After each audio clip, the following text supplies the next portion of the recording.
Every year in the middle of the spring, a strange hunt takes place in the lagoon of Fuente de Piedra in southeast Spain.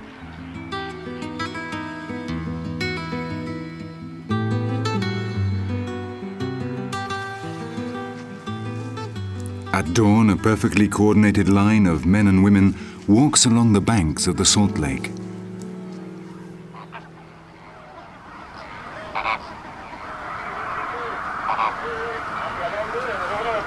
It's the breeding season of the greater flamingos, and just 2 months ago, thousands of new chicks came into the world. In a few days' time, the young flamingos will be able to fly, setting out on their journey towards North Africa. And it is in this period, just before they leave, that the Environmental Agency and the Doñana Biological Station work together to catch, study, and ring the new generations of flamingos.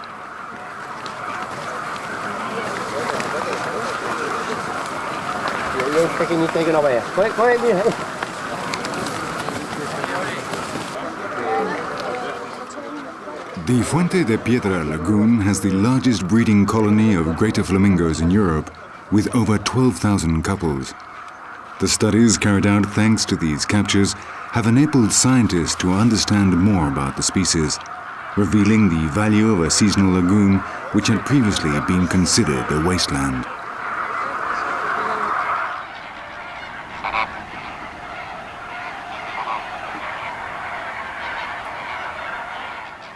What had previously appeared to be a barren, unhealthy place is now, in the light of this research, revealed to be a vital spot for the survival of the European flamingos.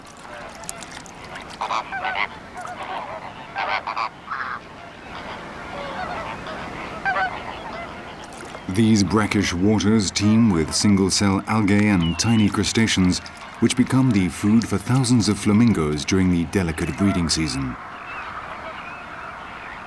Many years of effort by nature-loving volunteers have managed to change public opinion.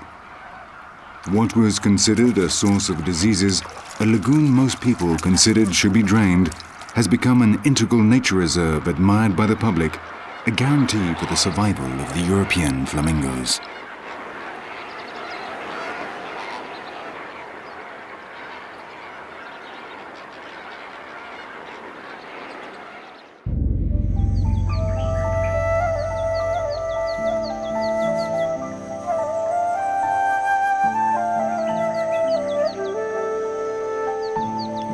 We live in a world of altered ecology and alarming environmental deterioration. But just when the process appeared irreversible, new winds of hope have begun to blow from every corner of the earth.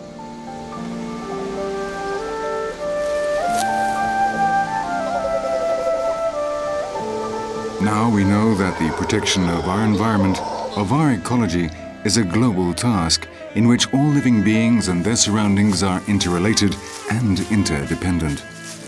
Every individual is important, each species is unique and unrepeatable, and each ecosystem is a complicated structure, enabling life to continue.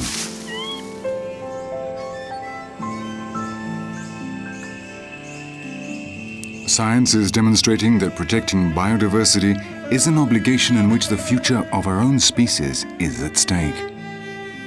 The governments of the world have at last begun to take the global environment seriously.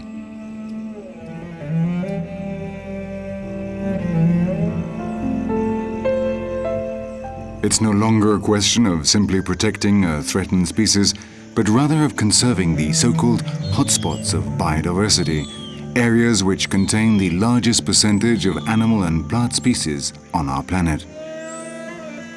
And in order to determine these vital bastions, the scientific community, non-governmental organizations, and some large financial companies are at long last combining forces.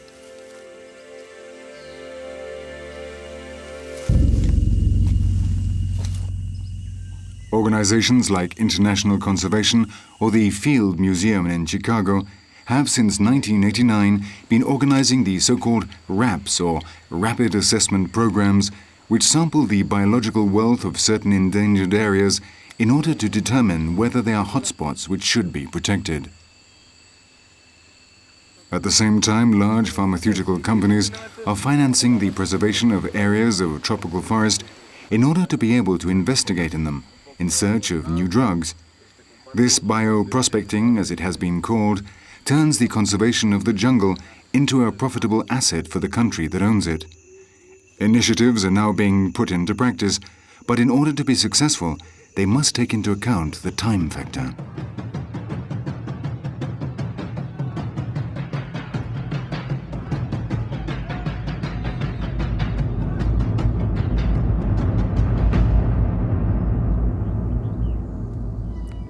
The biodiversity hotspots are extremely fragile places, and so in many cases, such as the islands of independent evolution, the measures that must be taken in order to reverse their deterioration will not work unless they can bring results in the short term.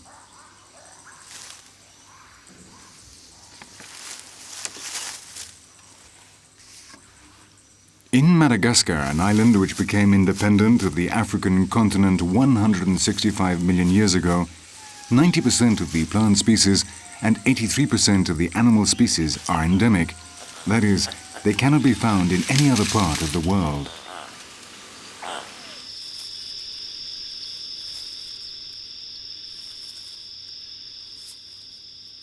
This gives them the value of uniqueness, but also makes them dependent on their exclusive surroundings in such a way that the loss of a single species can set off a chain reaction leading to the disappearance of many others.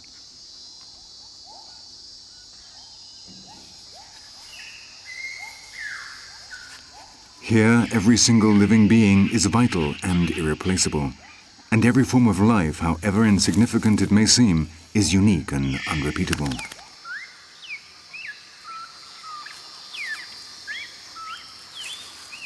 These places, this marvelous variety of species, reached their present condition over the course of 165 million years of solitary evolution.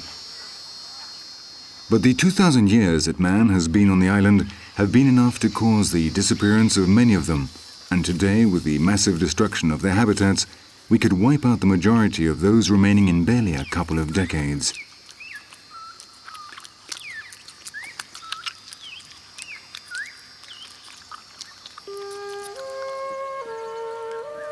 As we saw in the previous episode, since the arrival of our species in Madagascar, the island has lost around 80% of its original plant coverage.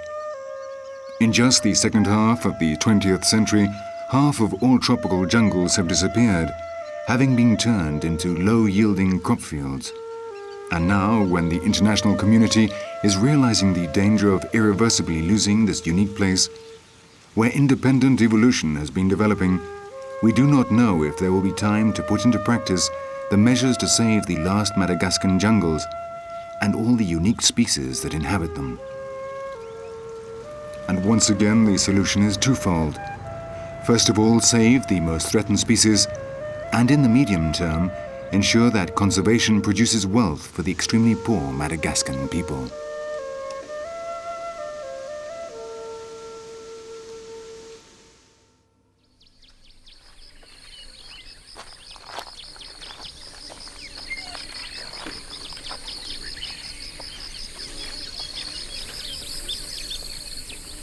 While new technologies and international funds help the populations to develop more productive ecological harvests, a program which brings together over 30 zoological organizations from all around the world is studying and breeding the most threatened species in order to ensure their survival.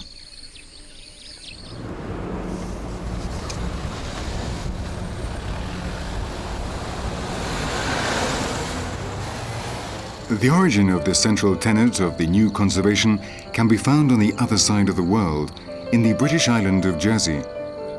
It was here that work began that would revolutionize the traditional concept of zoologists, and this we owe to the enterprising work of the zoologist Gerald Durrell.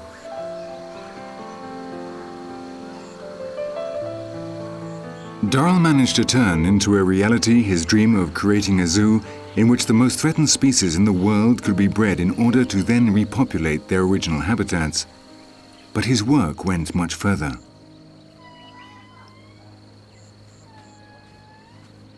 Jersey Zoo is simply the most visible part of the Jersey Wildlife Preservation Trust. Here, the public is made aware of the need to conserve the biodiversity of the planet. But behind the facilities and the animals of the zoo, a worldwide network of volunteers investigates species and their natural requirements, weighs up the threats to their habitats, and teaches the local populations about the value of the species that share the land with them.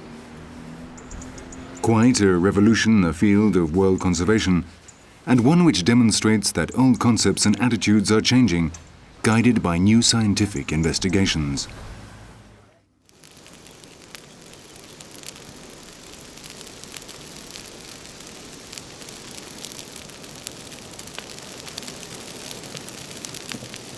Fire along the edges of the Costa Rican jungle. Fire has always been considered the worst enemy of the forest.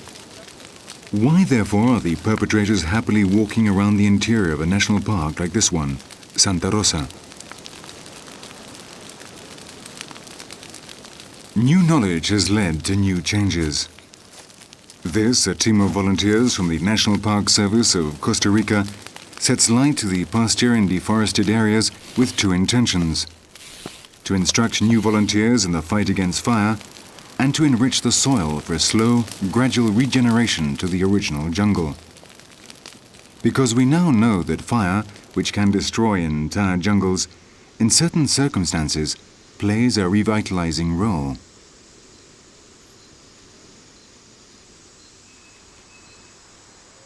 On the other side of the Pacific Ocean in Australia, vast grasslands provide shelter and food to many different marsupial species. These prairies, which arose with the warming of the island on its solitary drift northwards, were periodically and in a natural way engulfed by flames. With the arrival of the Europeans, these fires were fought in the belief that they were in all cases destructive. But in recent years, scientists have started to change their opinion, discovering something that the Australian Aborigines have long known.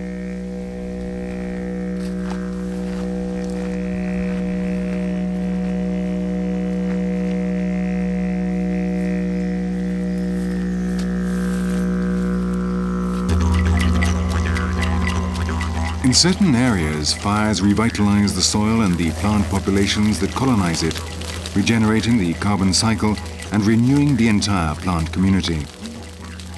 These deliberate fires are carried out under control in national parks all around the world. Scientific knowledge is proving to be a superb weapon in conservation. But this would serve for little without another vital pillar of the new conservation, raising the awareness and understanding of the local inhabitants.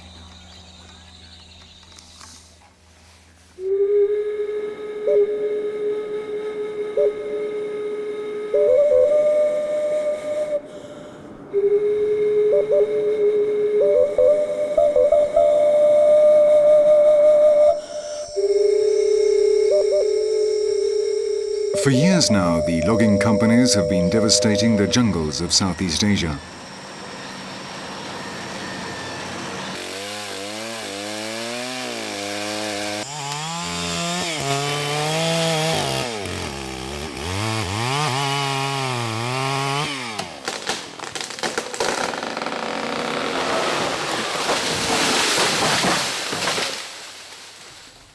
Here in Borneo, the jungles which barely 30 years ago covered 90% of the territory were so extraordinary that the island is one of the greatest bastions of land biodiversity.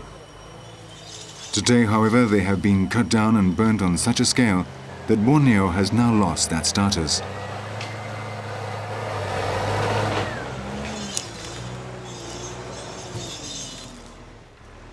The destruction of the jungles also meant the destruction of their species, many of them endemic and threatened. Once again, the dependency among them reveals the danger of destroying the fabric on which life is based.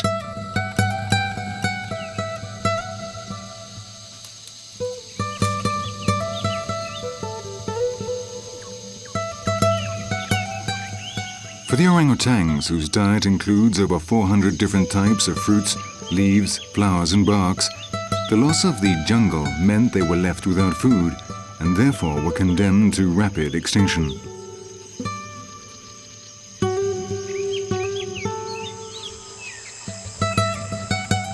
But fortunately for the jungle and for the orangutans, these large simians have attracted the admiration and sympathy of the public, and they are now the most visible image of conservationism in Borneo, the last hope for its threatened jungles.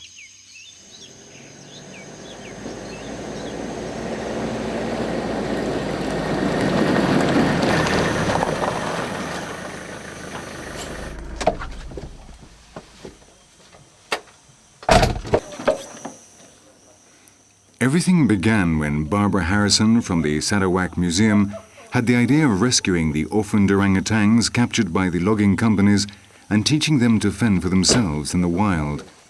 The task was not easy because the orangutans have a very long childhood, during which they depend entirely on their mothers, who teach them not only what to eat, but also how to obtain and prepare their food. This, however, did not discourage Barbara Harrison.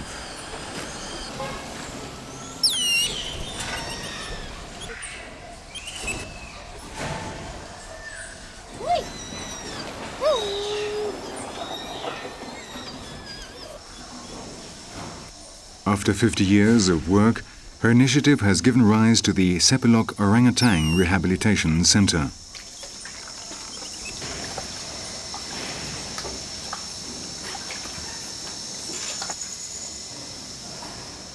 The work of the center is bringing results which go further than the reintroduction of the orangutans, because from here they are starting to make citizens and governments aware of the need to conserve the last jungles of Borneo. And the key, once again, is that people come here, attracted by these expressive primates that remind us so much of our own species.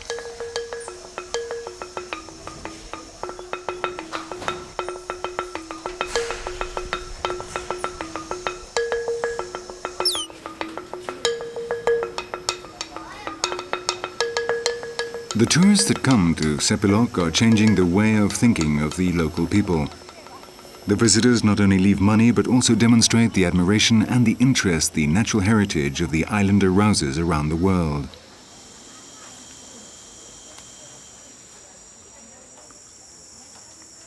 The logging companies that caused the fires that have devastated the jungles of Borneo have been left without the support of the governments of the island, who are starting to hand over the concessions to NGOs willing to pay in order to conserve. These NGOs demonstrate that conservation can be profitable and open the eyes of politicians and local people who are starting to see the jungles as a form of life insurance.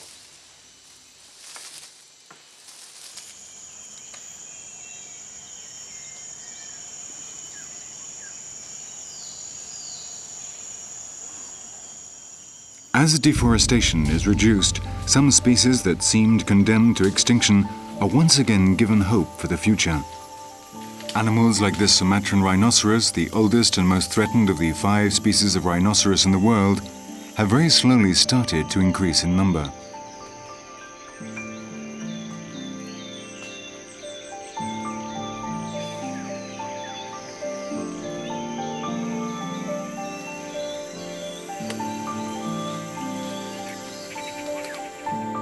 And as they see that the jungles have a tangible value, the local people who previously burned the ground in order to obtain a couple of poor harvests now participate in the reforestation of the devastated lands.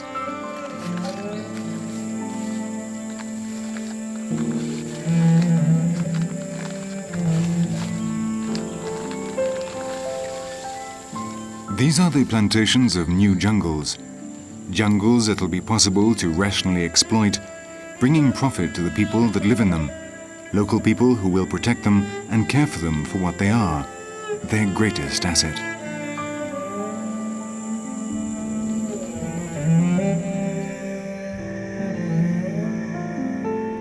And little by little, the miracle seems to be becoming a reality, and new jungles are starting to be planted where for generations they had been cut down and burned.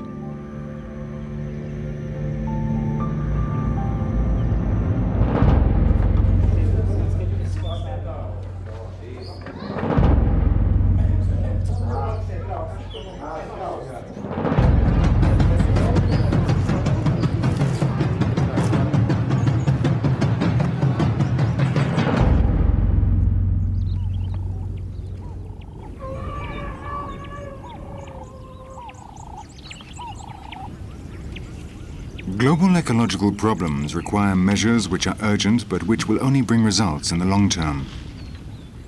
Until these results materialize, local initiatives are managing to maintain species and ecosystems with direct, one-off measures that allow time for the more important global measures to take effect.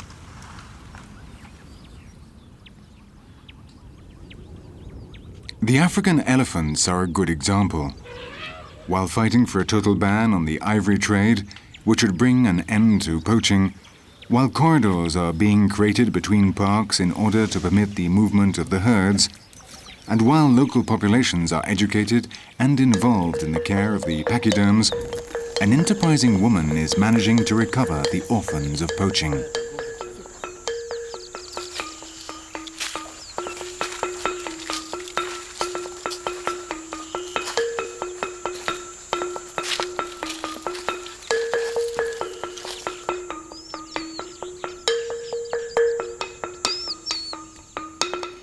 On the outskirts of Nairobi in Kenya, the Daphne Sheldrake Animal Orphanage takes in the little pachyderms that have lost their families.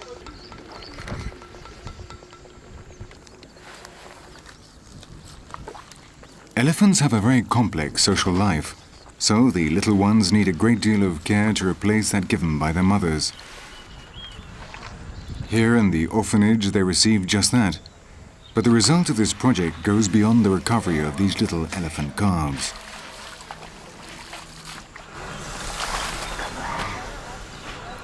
In the orphanage, which is open to the public, people can gain some idea of the fascinating life of elephants, discovering their complex social structure, and through this knowledge understand the senseless brutality of shooting them.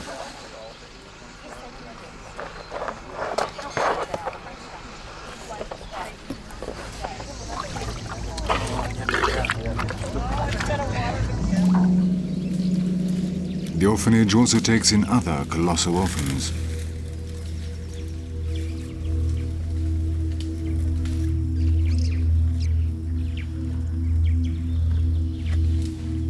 Both species of African rhinoceroses are threatened.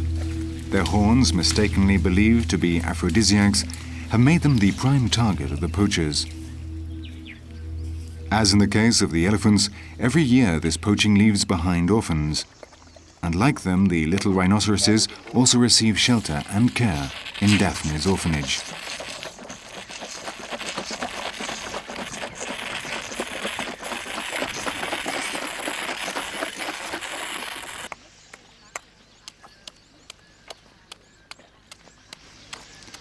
In this way, the seeds of a new awareness are sown. Each visitor that comes to the orphanage learns to love the orphans of Sheldrake. And elephants and rhinoceroses win friends in their desperate fight for survival, friends on whom their future will depend.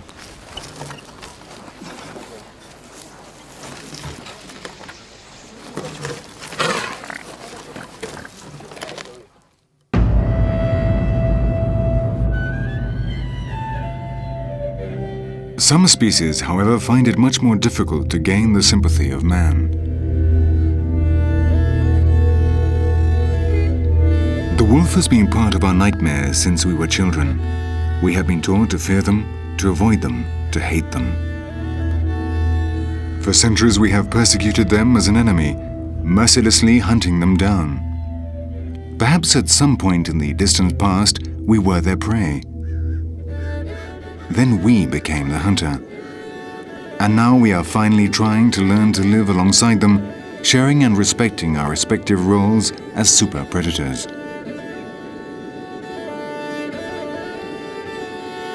Yellowstone National Park was created in order to avoid the extinction of the American buffalo. It was the first national park in history and is now the pioneer in the reintroduction of the wolf.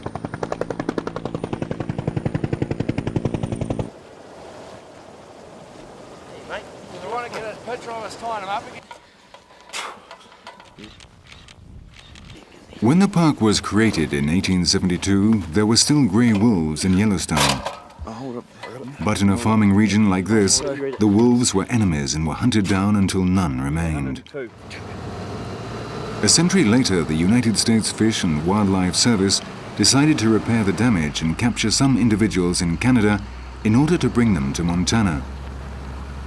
And with the help of his former enemy, the wolf returned to Yellowstone.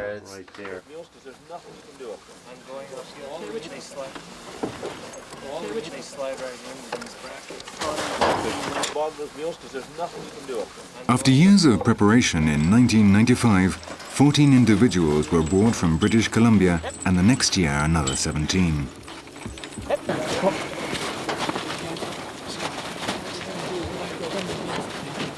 There were many obstacles to be overcome, but the greatest one was ensuring the wolves did not leave the park and enter the cattle ranches in the surrounding area. Too much effort had been put into convincing the people of the region, and they weren't going to spoil all that by trying to go too fast now. So the wolves were released progressively, after having remained in captivity in enclosures inside the park, and after having placed radio collars on them in order to be able to track them at all times.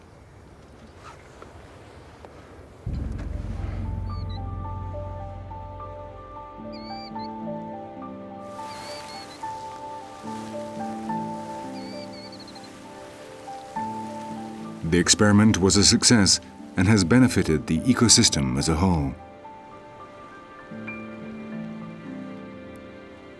Today, over 120 wolves live in Yellowstone, exercising their role as a super predator. All the species in the park have been affected, and as was foreseen, for the better.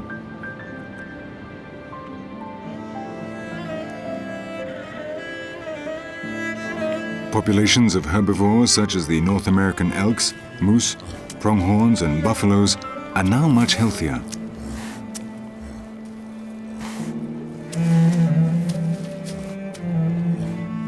The plant communities have improved as the excessive pressure of the herbivores has progressively diminished, and large predators like the grizzly bear have increased in number as they can feed on the prey caught by the wolves. The entire park appears to be healthier each year, more and more approaching its natural ecological equilibrium. What once seemed impossible has now become a reality.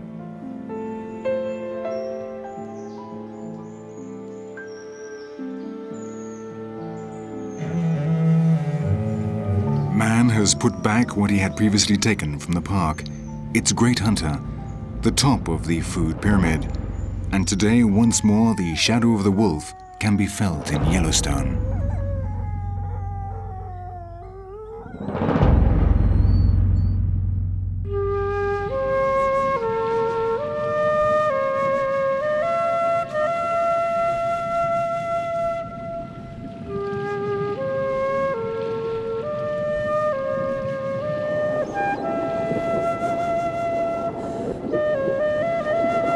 In the coral reefs too, winds of hope are also blowing.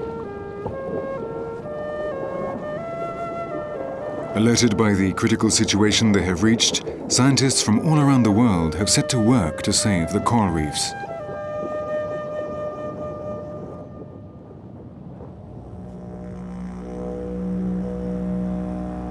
In Australia, where we find the Great Barrier Reef, the largest coral reef in the world, investigators are raising the alarm worldwide, warning of the deterioration due to the general warming of our atmosphere.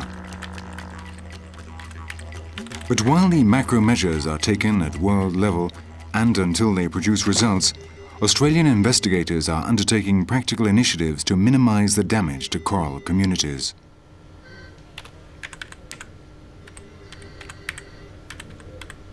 Based on the data obtained from the meticulous research projects, the scientific community provides the government agencies with the knowledge that marks the new laws for the care and protection of the coral reefs. These laws are of immediate application, and here in Australia, they are achieving encouraging results.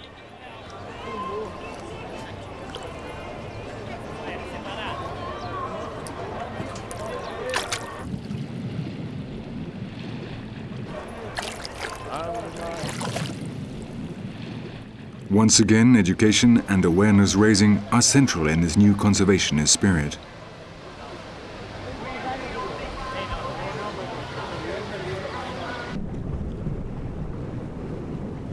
Educating the tourists that come to the Great Barrier Reef means recruiting defenders of the coral community. The visitors are shown how to behave in the world of the corals, so they will not damage them. But what is more important, they are made to understand, value and admire the fragile world of the reef, knowing that anything we admire, we love.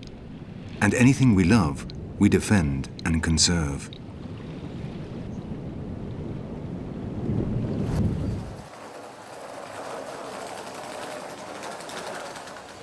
How you doing, Tina? Hey, Patty. No messages? No. Okay. No.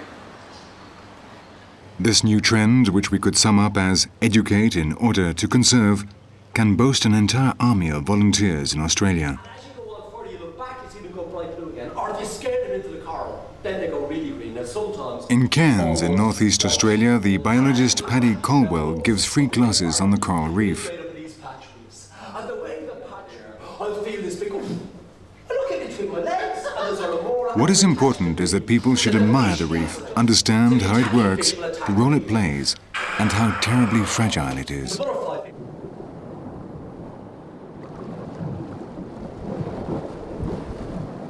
The rest is a growing chain of admirers of the submerged world, people who add their grain of sand to the world conservation of the reefs.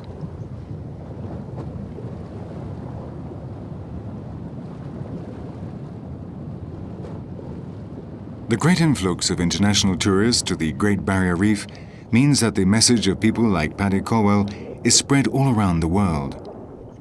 It is a new way of making people aware, and the best way to do so. Following the theory the realities experienced beneath the water, the threatened species surround you. You can touch them, marvel at them.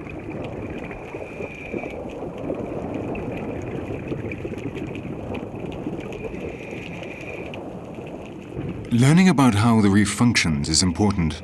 Seeing its species leads you to admire it. But it is here, feeling and touching it firsthand, that you truly understand its intrinsic importance.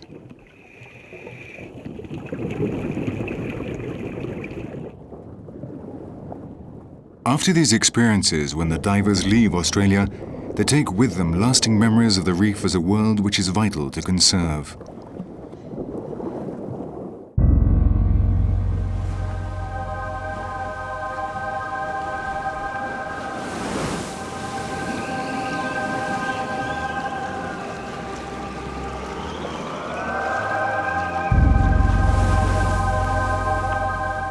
On the other side of the world from the Great Barrier Reef, another desperate fight to save marine ecosystems is winning important battles. On board an old sailing ship, Ana Cañadas and Ricardo Sagarminaga have for years been fighting for the conservation of the Mediterranean Sea and its species.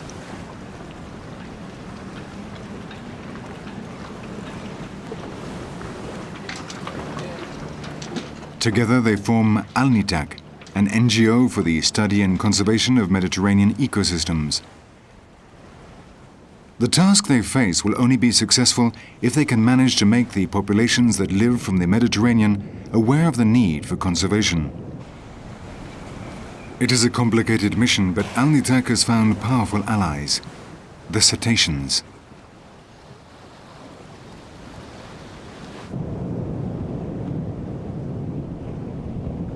With the help of the dolphins and whales, Ricardo and Ana are managing to get their message across to society.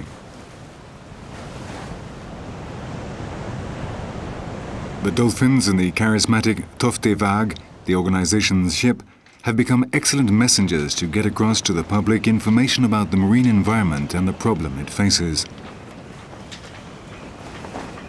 Over 10 years of research and planning are starting to bring results, and they are now much closer to achieving their goal of a marine reserve for cetaceans in the Alboran Sea.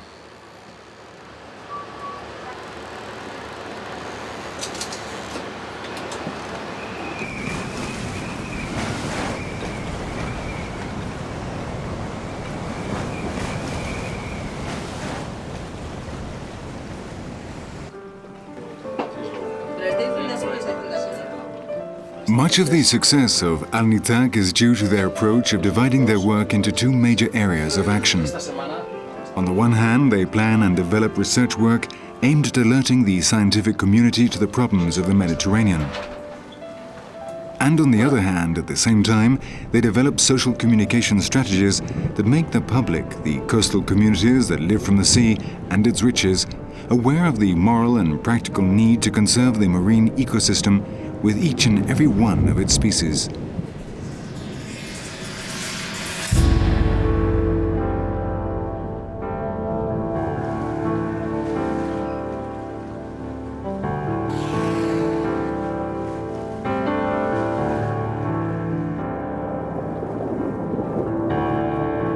The cetaceans, especially the dolphins and pilot whales, play an essential role in this second objective. We all feel attracted by these intelligent, sociable animals. They are therefore efficient emissaries of all the problems suffered by their environment. Undoubtedly, we will be more sympathetic to the problems of the dolphins or pilot whales like these than by those suffered by gorgonians, gobies or jellyfish. But as the problems of the ecosystems affect all their species, these privileged messengers can raise awareness among the public, and this benefits all the creatures of the sea.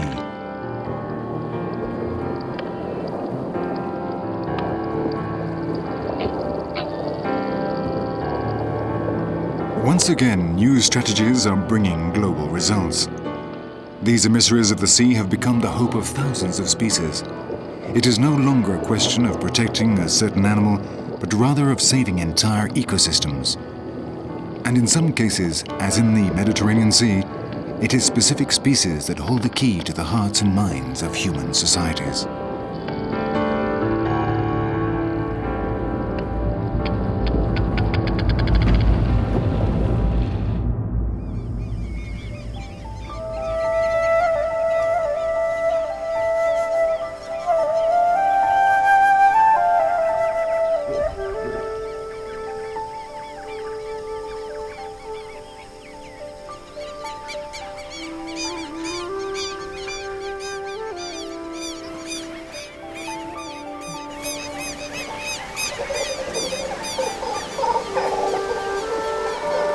Scientific knowledge has revealed to us the importance of each species within the ecosystem.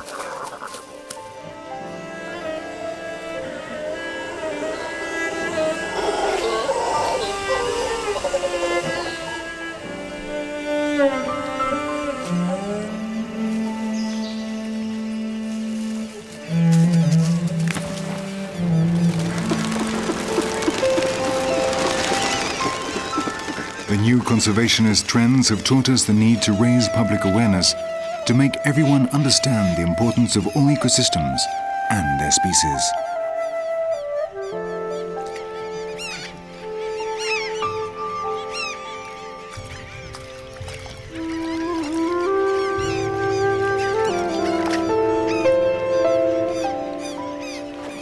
But the reality, the pragmatic vision of the world makes it clear that we will only manage to conserve that which, in one way or another, brings benefits for the local inhabitants.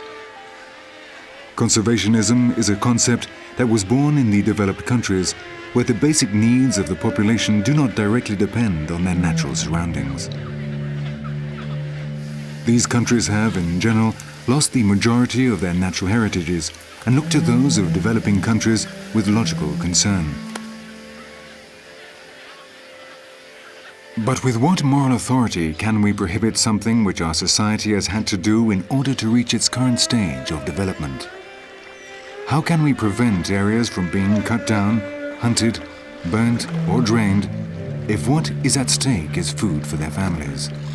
How can we explain to them the natural treasure they own if they are worried about their very survival? How can we make them respect threatened animals if they are a danger to the lives of their children or the cattle on which they depend?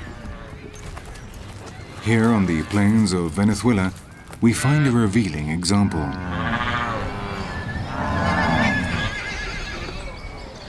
The region of Los Llanos is divided into hatos, large cattle ranches where zebras and horses are free to roam, looked after by a few cattle herders.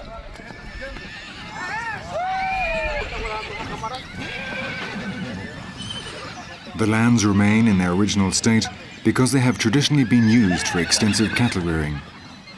For years, this has been the only way to exploit these lands, and so their owners have left them just as they were, making them the final refuge of many Amazon species in danger of extinction.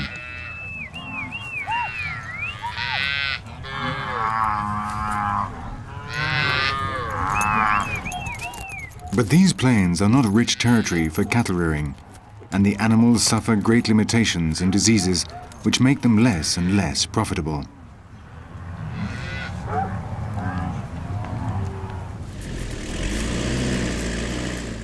The situation could bring changes which would lead to ranches being used for other more lucrative activities.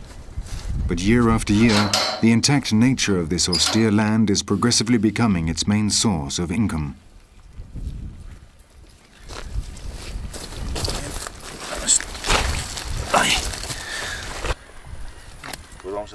International conservationist organizations finance research projects on the ranches for the study and protection of threatened species, injecting foreign currency into an economically depressed area.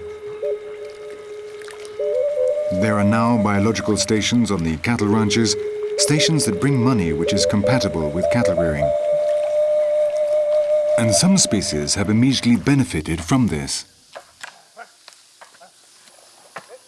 The Orinoco crocodile was, until recently, a mortal enemy for the inhabitants of this region. The reptiles killed their cattle and were a potential danger to people, given their size and aggressiveness, and so they were hunted down, almost to the point of extinction.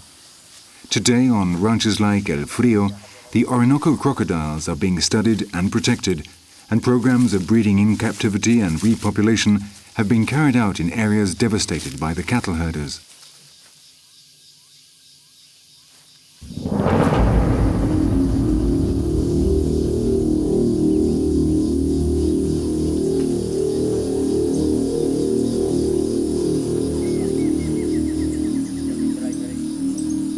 This study area, where scientists and conservationists from all over the world develop their programs on the ground, receives a considerable injection of finance for the most threatened species, turning them into a profitable asset. The owners win, the conservationists win, science and knowledge win, and the crocodile, of course, wins. It is not surprising, therefore, that the population of Orinoco crocodiles have started a slow but promising recovery on the ranches of the plains of Venezuela.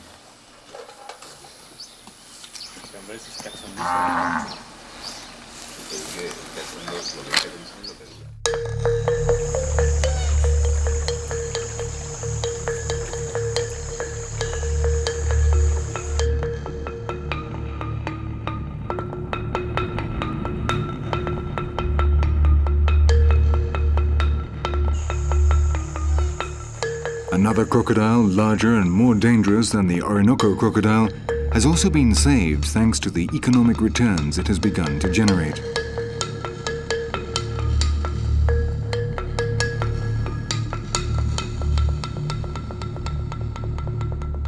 Measuring up to 8 meters in length, the saltwater crocodile is the largest reptile in the world.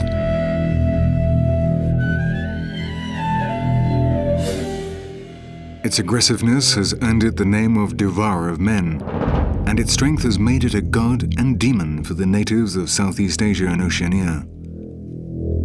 The Australian Aborigine god, Ginka, the demon of the crocodile men of New Guinea, the nightmare of the first Australian colonists. With good reason, it has been feared by all. In these waters, no one is safe from this powerful dragon, which, however, lost its invincibility with the arrival of firearms.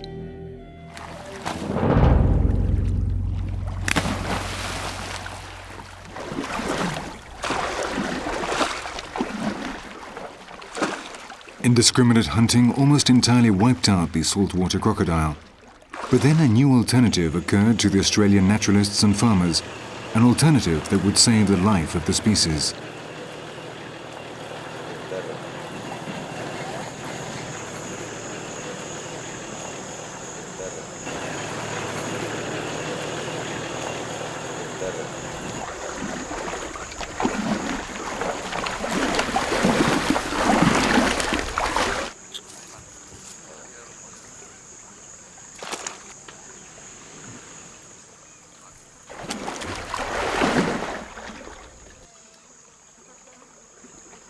The crocodile farms were the paradoxical salvation of these powerful reptiles. The owners of the lands through which the rivers containing crocodiles flowed killed them due to the danger they represented for them and their cattle. But the crocodile farms pay considerable amounts for the eggs of these animals, and the landowners have begun to consider the crocodiles as simply another source of income. On the other hand, on the farms they incubate the eggs, and some of the animals are returned to their natural habitat after the first days of their lives, when the crocodiles are most vulnerable. And at the same time, they obtain more eggs on the same farms, because some adult females are used for breeding. Obviously, for all this, the crocodiles have had to pay a very high price.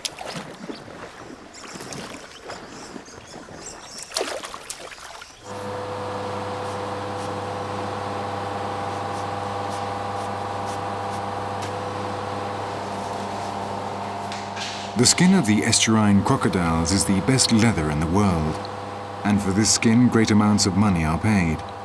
But even so, for the saltwater crocodile, the overall balance is favorable, and for the crocodile farmers too, because along with the leather, new sources of income have appeared in the form of tourism.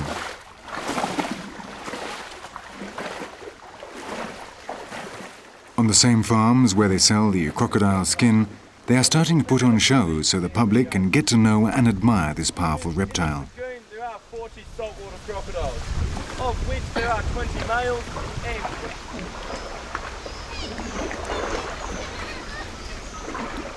And here too, the scientists contracted by the farms carry out important studies which help in the conservation of their populations in the wild.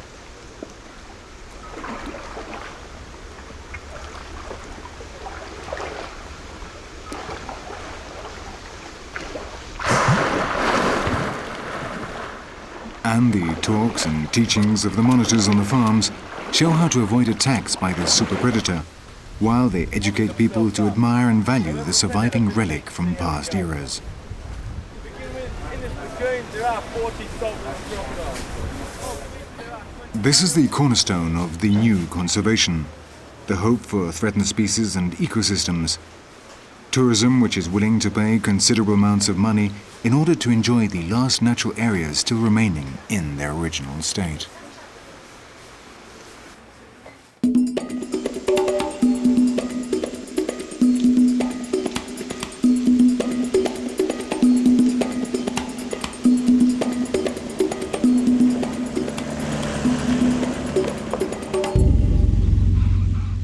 A different kind of tourism is spreading around the entire world. These new travelers go in search of re-encounters with nature, feeling the ancestral pull of our origins, the irresistible call of virgin lands.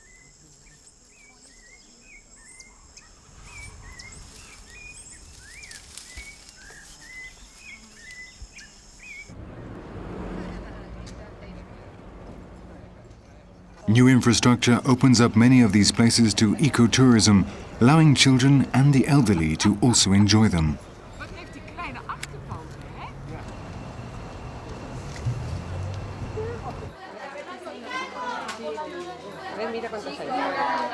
Every day, new natural areas are opened up to tourism.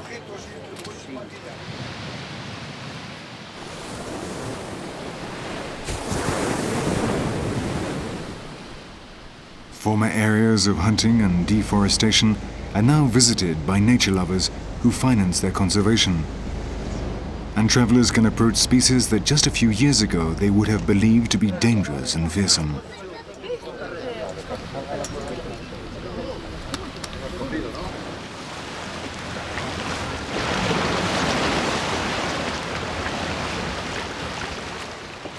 These new travelers are discovering a friendlier, more accessible nature.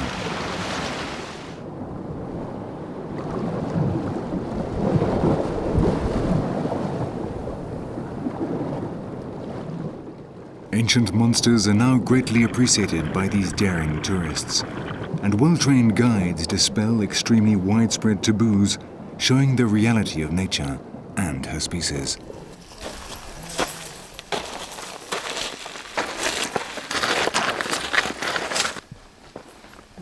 The income earned from ecological tourism goes beyond the new conservation. The new ecotourism projects also take into consideration the local native communities, who are given priority in their management. From these communities come the guides and guards of the reserves, the owners of the accommodation in which the tourists stay, the craftsmen who sell them souvenirs. Sources of income that have changed the attitude of local people. Former poachers have become reserve wardens, and those who were forced to burn and cut down in order to obtain a miserable harvest now watch over the forest that feeds their community, and are paid to do so.